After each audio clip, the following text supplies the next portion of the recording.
কক্সবাজারের রামুতে রামু থানার wireless operator police সদস্যসহ আরও ২ জন সহযোগীকে আটক করেছে মাদকদ্রব্য নিয়ন্ত্রণ অধিদপ্তর। মঙ্গলবার ১৫ এপ্রিল রাতে অভিযান পরিচালনা করে তাদের আটক করা হয়। কক্সবাজার মাদকদ্রব্য নিয়ন্ত্রণ অধিদপ্তর থেকে প্রকাশিত প্রেস বিজ্ঞপ্তি থেকে জানা যায়, গতকাল মঙ্গলবার রাতে রামু উপজেলার ফতেখারকোল ইউনিয়নের মণ্ডলপাড়ার একটি বাসায় এই অভিযান চালিয়ে ইয়াবাসহ পুলিশ সদস্যসহ ৩ জন মাদক কারবারিকে আটক করা হয়।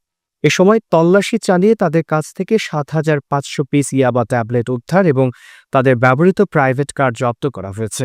অভিযানে আটককৃতরা হলেন সিরাজগঞ্জ জেলার রায়গঞ্জ থানার পাঙ্গাস গ্রামের আব্দুল ওয়াদুদ খানের ছেলে, রামু থানার ওয়্যারলেস অপারেটর জাহিদুল ইসলাম, চট্টগ্রামের পটিয়া উপজেলার কচুয়াইর থানার কোমল মুন্সিরহাট এলাকার বাবলুর চৌধুরীর ছেলে অভিজিৎ চৌধুরী এবং চট্টগ্রামের রাউজান উপজেলার বাইন্নারহাট ডাবুয়া এলাকার নান্ত চৌধুরীর ছেলে পুষ্পন চৌধুরী।